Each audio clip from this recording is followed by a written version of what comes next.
Hey everyone, today I've got a quick tutorial for you. We're going to be showing you how to unlock a Dudley combination lock. It's really quite simple to do. Whether you've got a standard one or one with a design on it, the process is exactly the same. So let's dive into it here.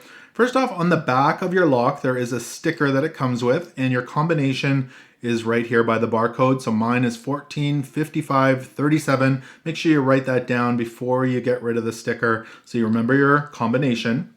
And it says to rotate the main dial here around at least 2 times. I like to go around a few times, and this is in a clockwise direction.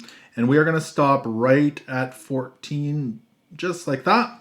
And then we're going to go back in the counterclockwise direction. Now this time we're going to go past our second number. Again, your numbers are different than mine, but my second number is 55. So we're going to go past 55 all the way around back to 55, and we're going to stop right there.